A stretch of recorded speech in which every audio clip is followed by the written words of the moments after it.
I just want to say good noon, everybody, and good afternoon, and welcome to the Ambassador Series of the University of Virginia Center for Politics, Global Perspectives on Democracy program. And today's event is in partnership with the UVA European Studies program as well. My name is Damon Irby. I'm Director of Global Initiatives at the UVA Center for Politics. And a special thanks to Cleve Parker, Director of Business Development at Northern Virginia at UVA, who helped coordinate the ambassador's visit today. So we appreciate him. Today's Ambassador Series event is right in the middle of the university's Global Week, which features a wide variety of international activities taking place on grounds. So we're especially grateful and honored to welcome His Excellency Jacques Pitelou, Ambassador of Switzerland to the United States. The ambassador plans to speak for around 20 minutes and then open the floor to your questions. So please be thinking about what you might ask him. As I mentioned, the name of the international program at the Center for Politics is Global Perspectives on Democracy. And I believe it's fair to say that Switzerland has one of the most unique forms of democracy in existence. Here in Virginia, we vote once a year. We have we're an off-year state, so we get the opportunity every year to vote.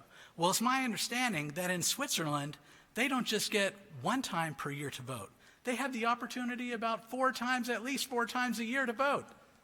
6 times a year to vote.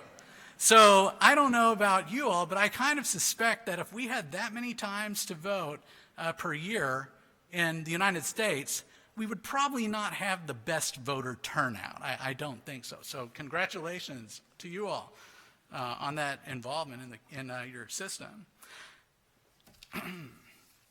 So, of course, our university's founder, Thomas Jefferson, had an appreciation for Switzerland, particularly a number of its immigrants, and foremost in importance, and should be considered one of our nation's founders, was Albert Gallatin, who came to the United States in 1780 at the age of 19, inspired by the American Revolution.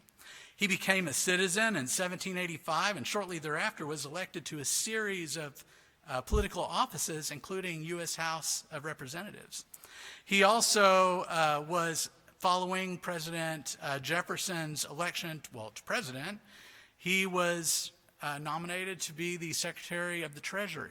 And in that time, when he was in that role, he became very well known for reining in the national debt that we had accumulated from the Revolutionary War.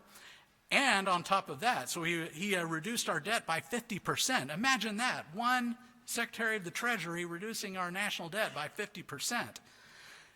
In addition to that, he was involved in creating the financing for the Louisiana Purchase. So I guess you have to spend a little to make a little, right? So someone's got to spend sometime. But there was another Swiss person that Jefferson had great admiration for. And his name was Louis Lachaud. Now, how many of you have heard of this man, Louis Lachaud? No? Okay, there's one. Very good. So he might not be as historically significant as Gallatin, but Jefferson's respect and admiration for him may have been comparable.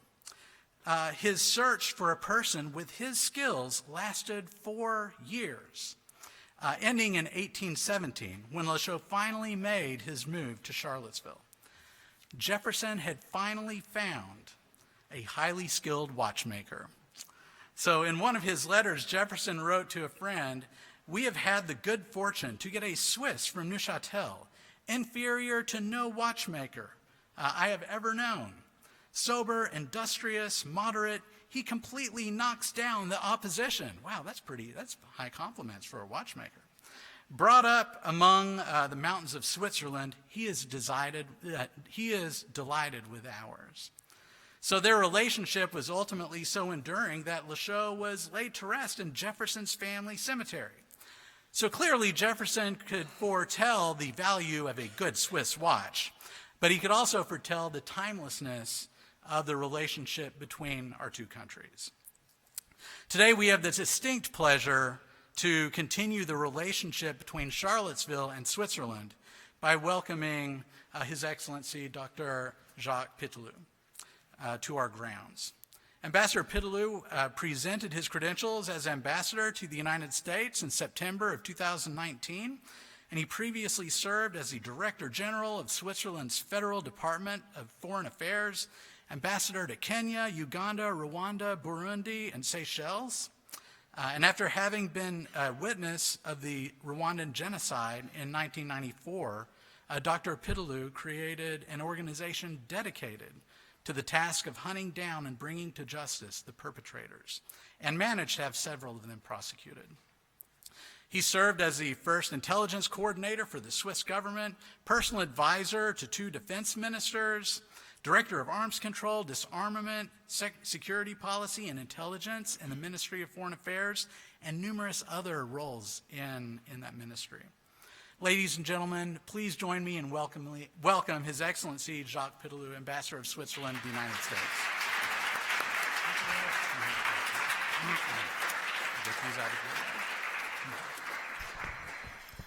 Yeah, ladies and gentlemen, and thank you so much for this kind introduction. Right now there is a campaign on the internet. It's run by the Swedish government, and the topic of the campaign is "We are not Switzerland." And in fact they are not. It's very good for us right now because Swaziland they have just decided to change their name to Eswatini. So the only possible confusion left is the one between Sweden and Switzerland. So no, we are not in Northern Europe. No, we are not Scandinavians.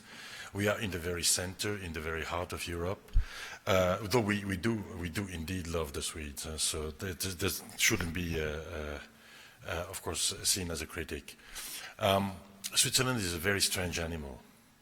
Switzerland is a strange animal because it is a country more than a nation, a country born out of 700 years of trial and error, a country born of the will of small communities to congregate into something slightly bigger in order to escape the bigger neighbors.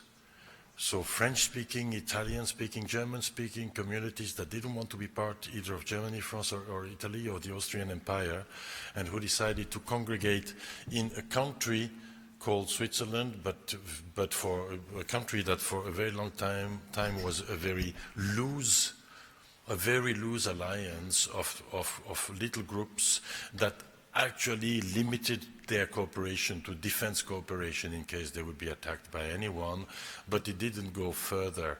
So the idea of Switzerland as a nation with a certain vision of one territory, one people, one language, one religion, one race whatsoever never existed, because we were always a conglomerate of different groups.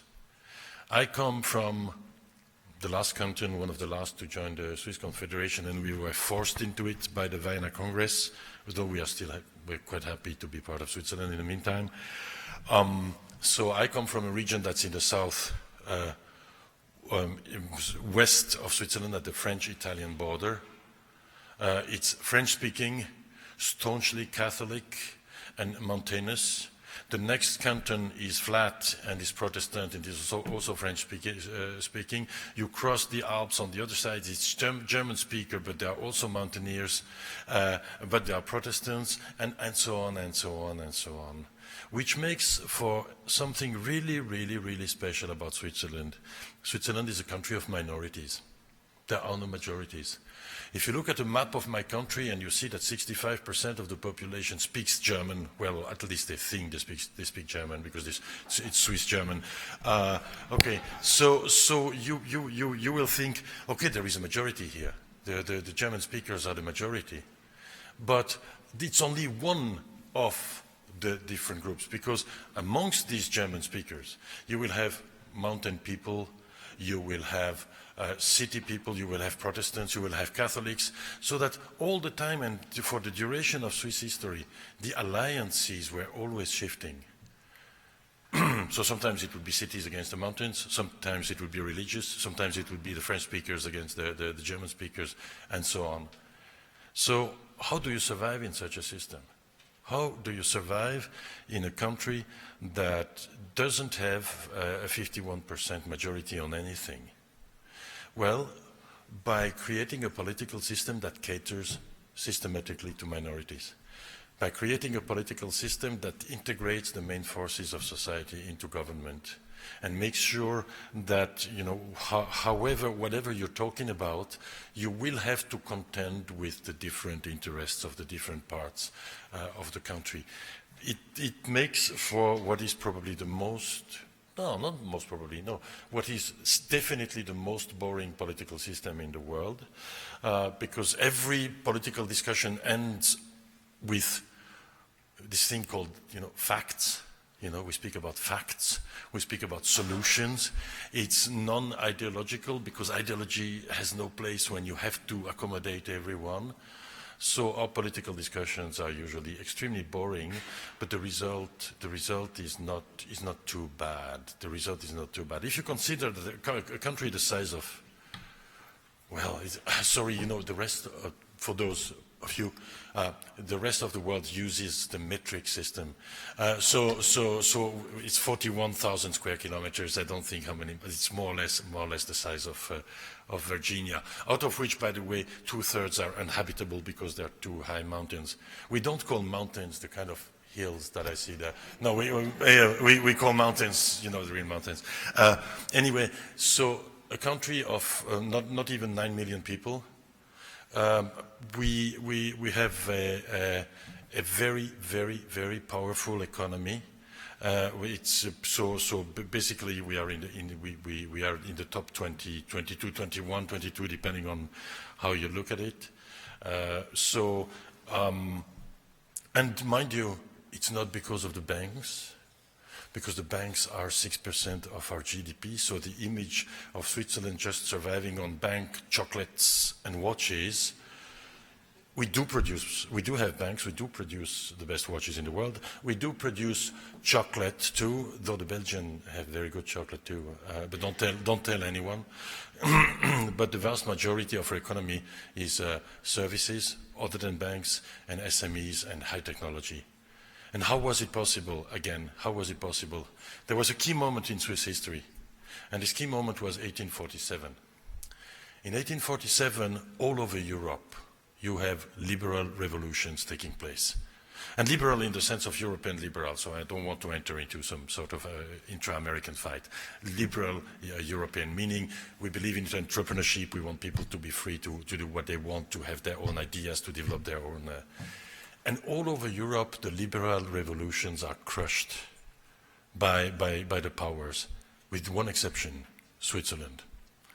And so Switzerland in 1848 adopts a constitution that's by far the most progressive in Europe, actually the only one that's progressive in Europe, largely modeled on your US constitution. And that is the moment when Switzerland takes off. As from a very poor country that for centuries had one main export product, mercenaries, to a country that was producing something maybe a little bit more, let's say, positive than just mercenaries. And so in 1847, all the people who are fleeing the revolutions that have been crushed in the rest of Europe flee to the only place where they will be able to develop their ideas, their creativity. And so the wealth of Switzerland in the second half of the 19th century is created by refugees. Refugees from France, refugees from southern Germany, refugees from Italy. And they come in and they start creating all the big companies that will make Switzerland into a rich country in the 20th century, which is fairly ironic. I mean, it's fairly interesting. By the way, same story about the watch industry. The watch industry didn't exist in Switzerland prior to 1685. Does it ring a bell, 1685, to anyone? That's the moment when the King of France, Louis XIV, decides to revoke all the rights of the Protestants. And so all the French Protestant watchmakers have to flee. Where do they go? To Switzerland. And that's how the Swiss watch industry starts, which is fairly interesting too. So, from the mid-19th century on, we develop into a major economy in Europe. And because I want to stick to 20 minutes and not to leave room for questions, I won't go into too many details. But just to give you an idea of the relationship between the US and Switzerland, we are the 7th biggest investor in the American economy. So the Swiss private sector has been investing the equivalent of 300 and more million dollars into the American economy the last 10 years. In terms of research and development, we are number 3. So our 2 small competitors are Japan and Germany. The rest of the world is behind us. So we're doing well here. We're doing really well. And there is an incredible variety and also depth of both academic and scientific exchanges between our 2 countries. We boast 2 technical universities that are in the top 10 in the world. In the top 15. One is number 6, and the other one is number, I think, 14. So not too bad for a country our size. But we have also a lot of other universities that are cooperating very, very intensively with the US. Our relationship is fundamental. It's fundamental for Switzerland, and it's important to the US. Of course, the US is so big. But it's fundamental because we are heading for dark times. Because we are heading for, I have a kind of a joke, but I'm not sure it's really a joke when I say if you liked the 20th century, you are going to love the 21st. Because the 21st is not going to be funny. And if we look at all the fault lines that are just moving right now across the world, and how many frozen conflicts are suddenly erupting again, and if we look at the fundamentals of climate change, demographic shifts,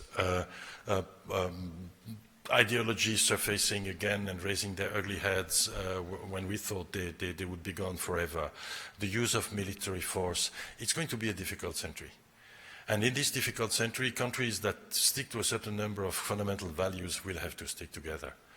And we see right now something that all the pundits were deeming impossible 5 years ago. You would read the newspapers and they would tell you the globalization is irreversible. Globalization is over. Globalization is there forever. And so because now all the economies, the world's economies are so intertwined that it will be impossible to decouple them. And then came COVID. And then came the Russian aggression against the Ukraine. And we can see the world's economies decoupling, and this is really something that one should have seen coming. So we are seeing blocks emerging. We will see the introduction of investment screening. We will see the introduction of technology export controls. All the things that we thought belonged to a very dark past, which was the past of the Cold War. So the relationship between countries that do share the same beliefs and the same values will be more important than ever. And so we are very happy to have a very, very good relationship with the US, and it has been the case for actually forever. We think that the 2 countries can really profit from each other. The US develops all the big systems, and we provide the key technologies that make these big systems possible or better.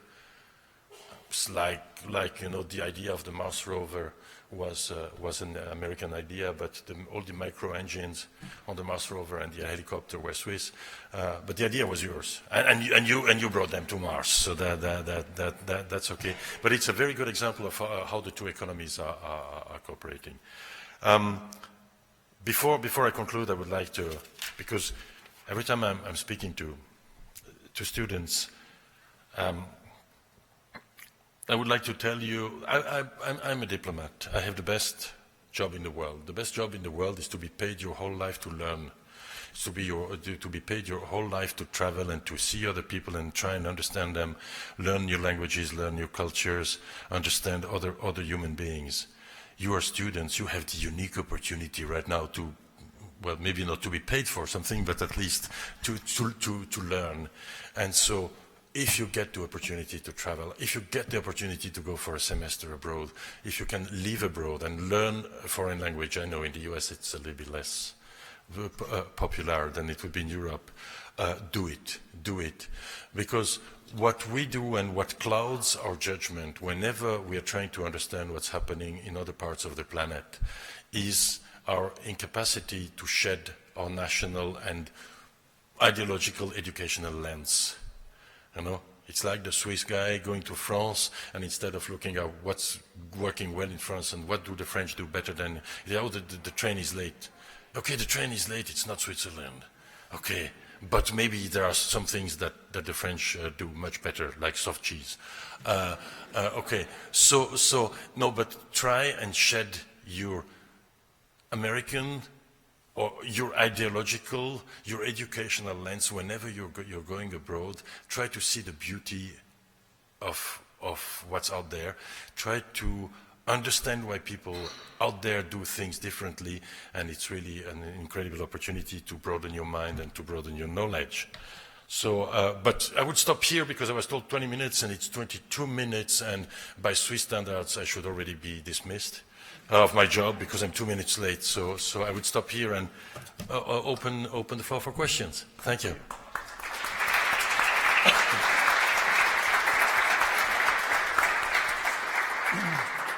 Okay, everybody, my colleague Glenn is right here with our microphone, and all we need is for you to raise your hand if you would like to ask a question, and yes, he please. will bring it to you. So who has our first question? Yes, sir, right here.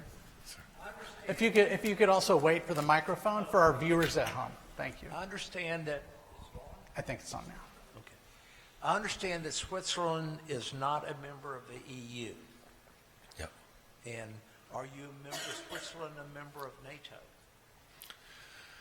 So Switzerland is a member of nothing. No, it's not true. We are a member of the UN, but since 2002.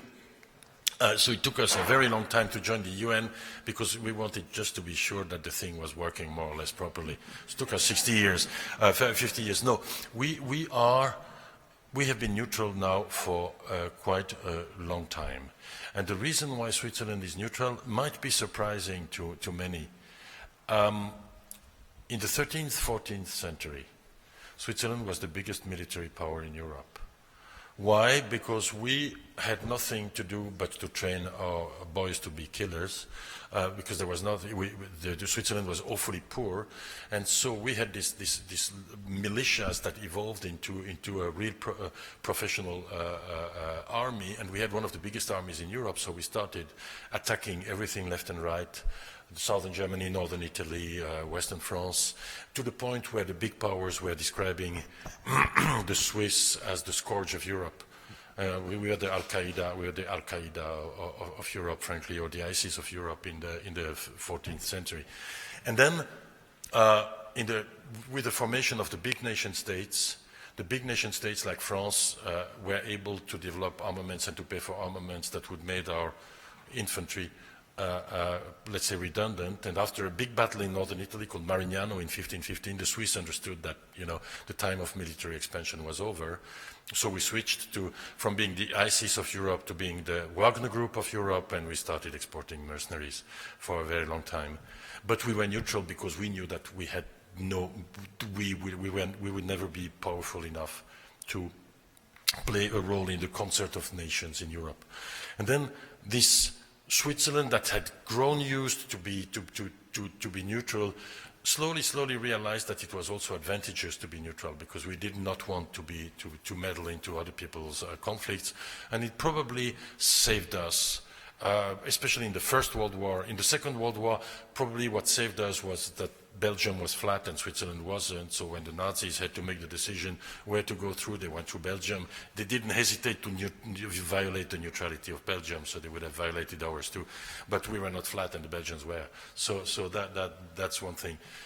So we were used to be neutral, and in the meantime, in the general population in Switzerland, I think that there is a conviction that it belongs to our DNA. We will not join a military alliance, period. And I think in my lifetime it's not going to happen. And it's funny, the discussion about neutrality, because sometimes there are some periods when people look at us as virtuous. See the Swiss. If everyone were like the Swiss, the world would be a better place, because if everyone would be neutral, which means that you pledge not to attack anyone and to defend yourself only if you're attacked, there would be no war. And then there are situations like right now with the Russian aggression against the Ukraine, when our attitude is considered by many people to be despicable, Because they say, you see, everyone is helping the Ukrainians, you're not because you're neutral, so you're just trying to make business with everyone.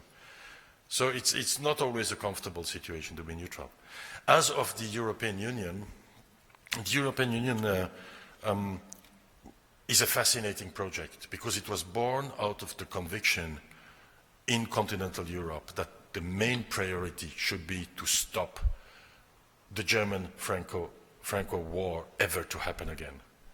And so everything was designed to make sure that these two countries would be so integrated that in the end it would happen again. And so it was a political project. It was maybe not thought out in all details, the way that the Swiss like their watches to be.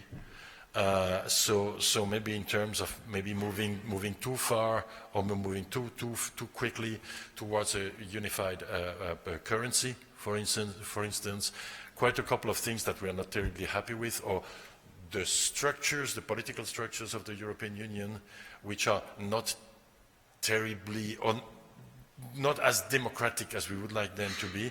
So I think that if we were to vote, which is not going to happen, if we were to vote in Switzerland today about joining the European Union, I think it would be a resounding defeat. I can't say numbers, but it would be a resounding defeat. Now, speaking of votes, it's true we vote about 6 times a year. So we have the normal election, let's say, circles and the normal election rhythm. And then we have the initiatives and the referendums that we vote about more or less 6 times a year, often on very serious subjects, like the question. If you look at the question of abortion in Switzerland was decided by a popular vote. So now it's a decision by the population and that's it, okay? Sometimes ridiculous topics that we have to vote on. I remember voting on the price of sugar beets, because the farmers had started a referendum on the price of sugar beets, so 4 million people in Switzerland went to vote on the price of sugar beets. Maybe that was not the best moment in Swiss democracy. But in the end, we vote a lot. And because we vote a lot, generally, we know how to handle the instrument of direct democracy. And whilst many people in the world were shocked by the Brexit vote in the UK, and we're saying, how can do the people realize what the consequences will be and whatever? We are so used to it that we said, you know what, they voted. This thing is called democracy. If they voted to have their Brexit and whatever the consequences are, they voted and that's okay. It's a popular decision. That's fine. So we are used to bear the consequences of our own decisions, which is good in direct democracy because you cannot blame it on the political class.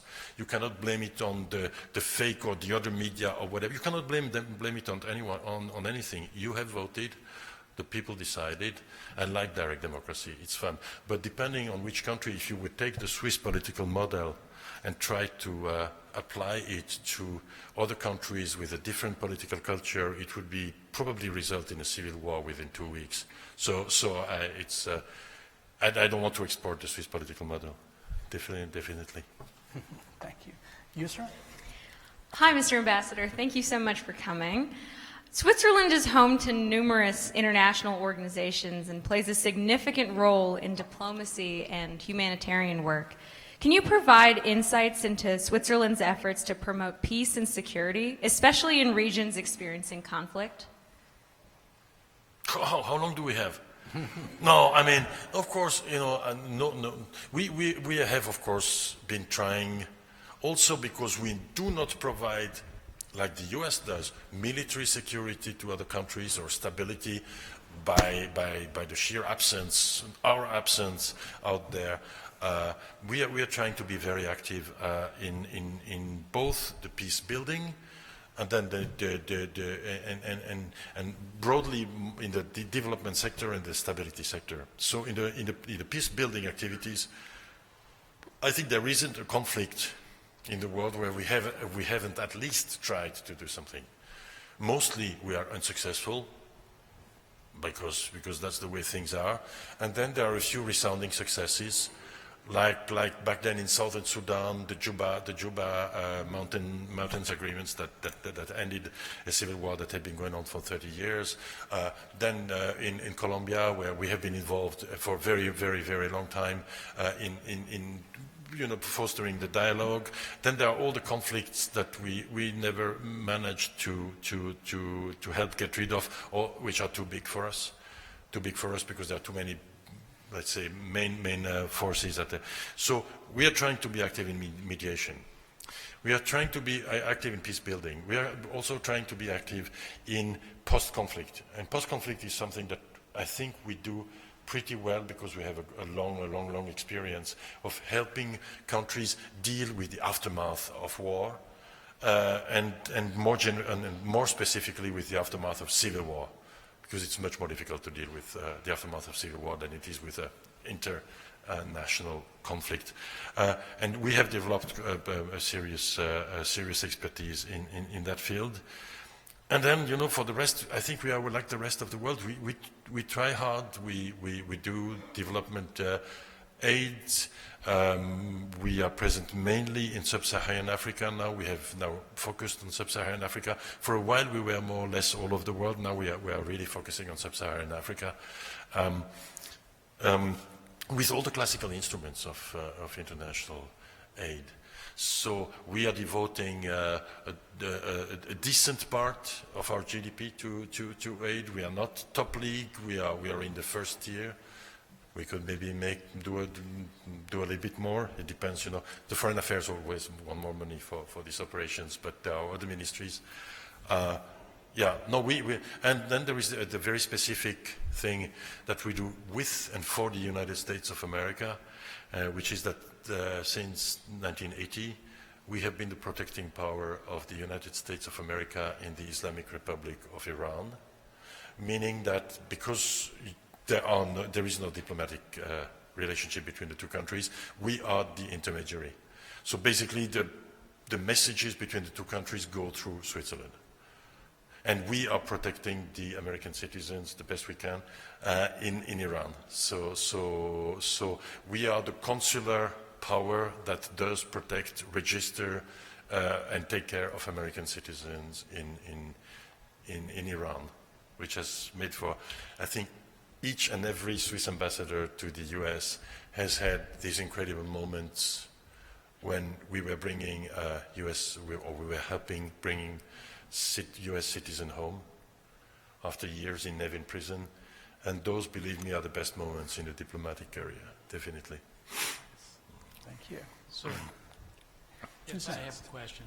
Sir. My family roots are in far eastern Switzerland, Hannospiri, that same town.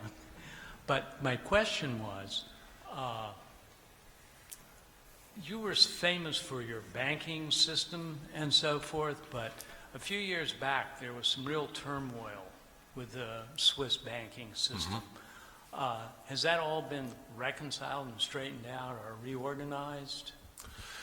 So, this is really an interesting opportunity to talk about it, because I think that in every single Hollywood movie, there will be a British villain with a British accent. There will be a Swiss banker, but with a French accent, because the assumption he's from Geneva, as if we wouldn't have Swiss-German bankers. And so there is always this image of Switzerland and a banking sector that's living off the proceeds of dirty money.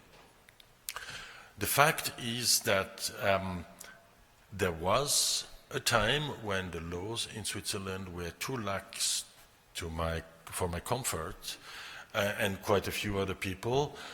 So parts of the banking systems were definitely not compliant with the international rules. International rules that, by the way, had not been established yet, but because it came especially during the years 2000.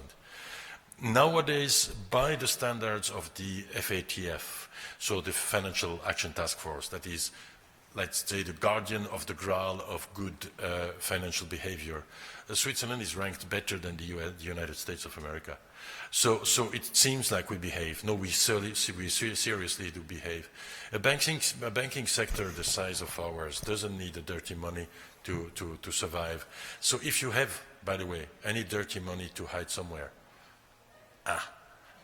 Not anymore. Don't come to us. Please don't come to us. There are enough, and I'm not going to name names, but there are enough banking sectors out there that would be more than happy to take your money. If you come to us because we have the automatic exchange of information with the IRS, you're in dire straits. Don't do it. So no, we are definitely out of this particular part of our history that we are not necessarily, proud of. There was a time when the banking sector was more the like of what you would see in a Hollywood movie, but not anymore. Thank God, because, okay. Right over here. My name is Jonah Wallens. I'm a student here. I was a little bit curious about the direct democracy aspect when you answered the first question.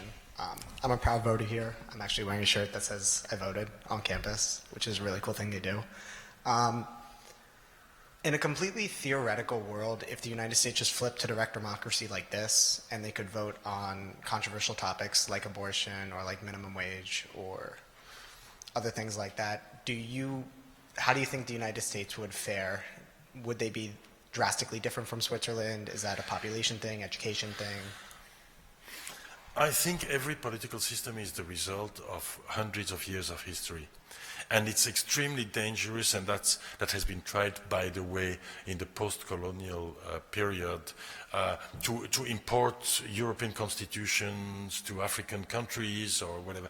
I think it would be a very dangerous development to take it tel quel, as they say in French, as a whole. That would be it would probably lead to civil war, or as it did in California, to paralysis of the political system, because the direct democracy in California didn't help. Actually, it created more problems than it solved.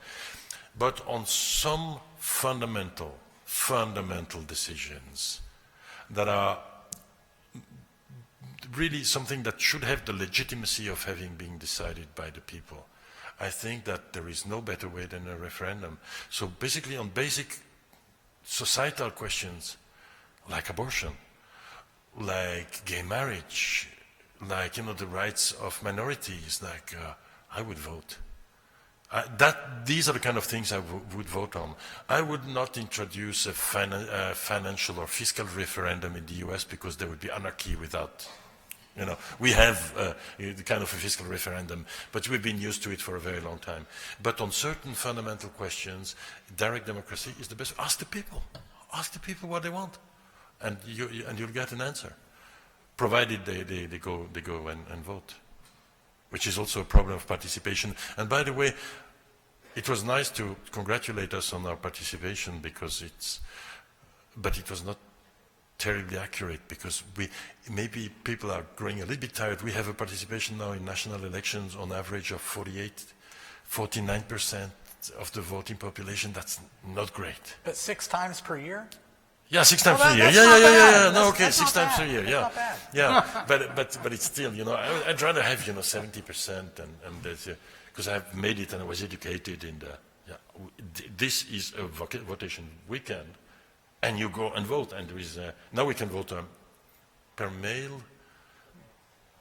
Is that, is it, no, I don't know whether it's considered to be safe and reliable. No, it is absolutely safe and reliable to vote per mail, at least in Switzerland we know it.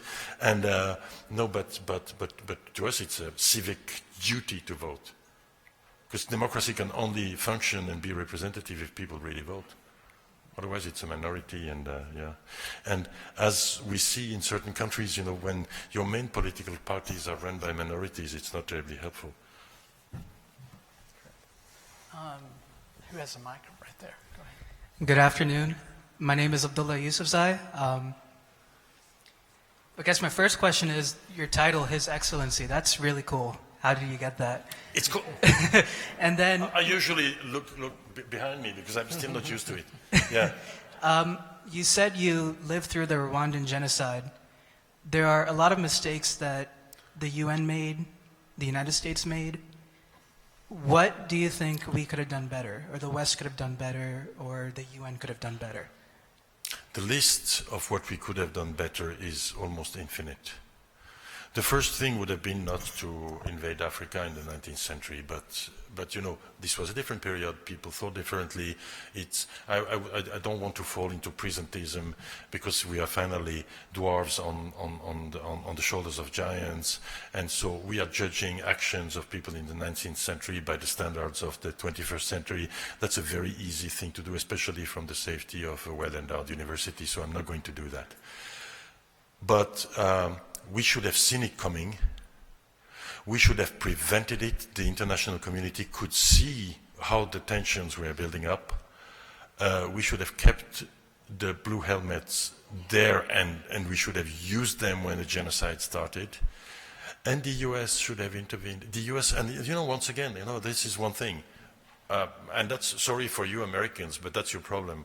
When you do intervene, people are not happy, and when you don't intervene, they say, oh, the US should have done it. Because quite often you are the only country that could actually do something. And back then in 1994, the US was still reeling under the, let's say, the impression of the operation in Somalia, Black Hawk Down and whatever, and they were like, back to Africa for another military adventure? No, thank you. So there were plans done, and there is one guy pretty high in the administration right now who was in charge of developing the plans for the American intervention in Kigali. And the order never came. And I think that this is one of the things that President Clinton will always regret, is that he didn't give the order. Because one or two battalions of paratroopers could have stopped the genocide. And yeah. That would have been really a very good. Half my wife's family would have survived. So yeah.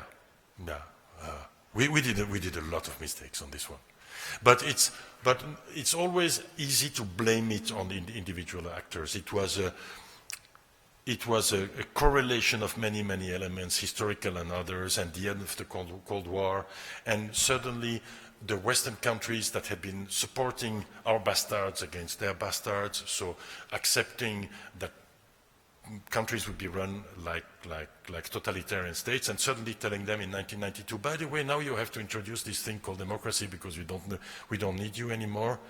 So we introduced democracy in countries that were not prepared for them, and it created, you know, the kind of situation that we saw in Rwanda. So it's very complicated. But books and books and books have been written about what could we have done to make it better, and just hope that we're not going to make the same mistake all over again.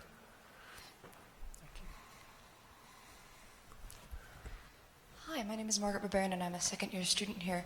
One of the main problems of domestic policy in most countries is the promotion of unity among a very fractured people. This is something that Switzerland has succeeded spectacularly at, and something that America seems to have, particularly in the light of recent elections, failed.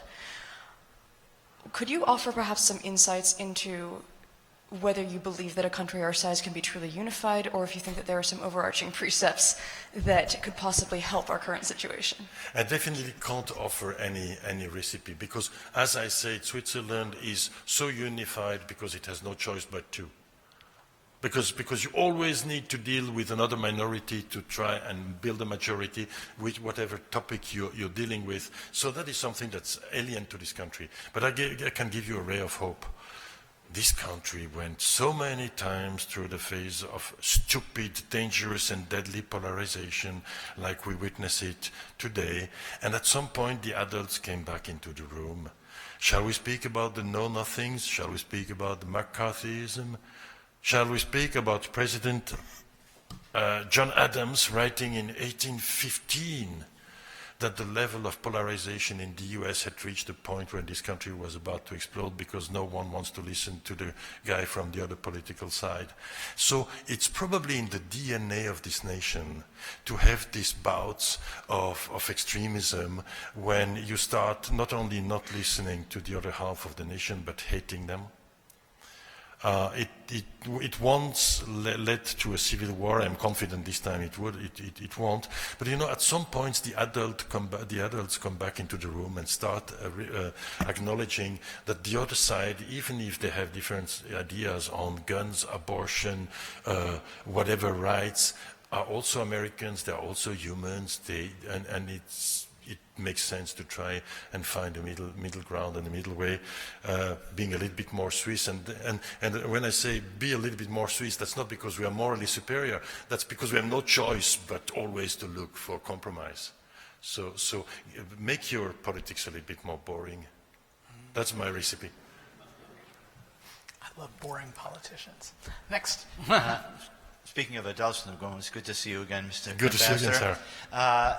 I'd like a little advice, maybe, for us in America from you, although diplomats don't usually give too much advice. We have, in the United States, a lot of guns, and you're one of the few places on earth per capita that has almost as many guns. We have a lot of gun violence. You have almost none. I'd like to know how you do it. How do we do this? We are one of the countries in the world with the highest density of guns per capita, mainly due to the reason that we still have mandatory military service, and our system, our system is built on mobilization, meaning that if you mobilize, you have to have your gun and your ammunition with you. So in theory, every Swiss male up to the age of, when I was a young soldier, up to the age of 62, now up to the age of 35, has an assault gun at home with ammunition. But you don't walk around with your assault gun if you're not being called for the military service. You don't walk around with a weapon. We are not afraid of weapons. We don't think that weapons are something of the devil. We are used to them. We know how to use them. And by the way, we are trained to use them, which is one of the first conditions for security, is to be trained. Which normally before you buy a car, you are asked whether you have a driving permit. So that's something that we check. We do background checks, and I'll give you a concrete example. I spent 35 years in the military. I was mechanized infantry, commander of a battalion, then I moved to special forces. I was head of intelligence in Switzerland. If I were to go now to my government and ask for a gun permit, conceal and carry, they would look at me and say, why? Why do you need one? You know, in spite of, I have the training. I'm not afraid of guns. I have the training.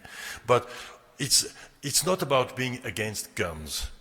It's not being against people who like to shoot and, you know, or like to hunt. This is ridiculous. It's ideological. One shouldn't do that. It's about making sure that guns do not fall into the wrong hands. And the wrong hands are untrained hands or unstable hands. Or criminal hands, then of course, yeah, that's also the third. And so what we are trying to do is we have a system of gun permits that people can apply for guns. They have to demonstrate that they've been trained properly, that we have to do background checks about their mental or criminal record. And if they want to carry, then they have to have a good reason to carry. Like, you know, it's part of the job. So we're not against guns. We're not pro-guns. We are in favor of responsible gun ownership. When I see, and we've had one mass killing in Switzerland, one in that many years. So it happened once, but nothing of the kind we see right now. And I've been watching what was said about, you know, the circumstances under which the killer in Maine acquired his weapons, and I found it, you know, not terribly positive. You know, he should have been stopped before. It was such an obvious case. So, but we live with guns. So it's not like everything is forbidden, but there is control. Thank you, Ambassador. What is your perspective on the contrast between, like America, Switzerland being a melting pot country, a country with a lot of different cultural histories, but also being a country with instances of xenophobia and reports of systemic racism in some areas? And do you think Switzerland is moving in the right direction with those reports? Switzerland was a provider of emigration until the second half of the 19th century. So basically, no one was immigrating to Switzerland except the ones who were political refugees and came for, but otherwise we were actually emigrating, generally the Catholics to Latin America and the Protestants to Northern America. We became a country of immigration in the late 19th century, where my own family, they were starving in northern Italy. They came to Switzerland just to survive. So that's the moment that when Switzerland became an immigration country. So we became more like America in the late 19th century. If I look at the history of your country was designed, by design, by the founding fathers, to be in a state of perpetual renewal. And the guy who best expressed it in the best speech ever on immigration in America was President Ronald Reagan, saying that the reason that makes America exceptional is the fact that he was saying, we draw our people from all the best people and the best brains of the earth. And the moment we will close the doors of America will be the end of America, said Ronald Reagan, mind you. Huh? So, okay. This country is amazing, but this country is also, you are humans.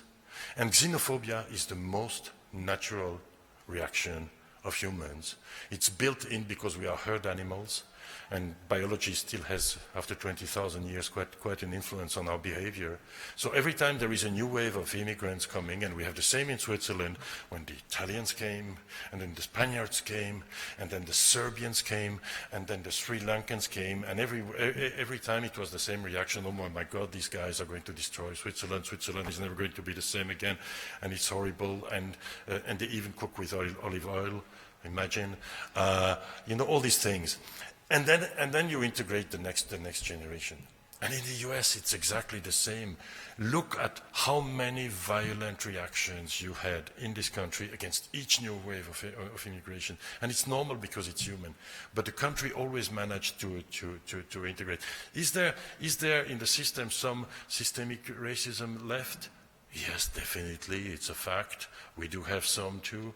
We don't have the same history, but yes, it happens. But in the end, if you look at how successful this society of yours has been, of integrating 250 years of waves of incredibly different people and making them into Americans and making them successful.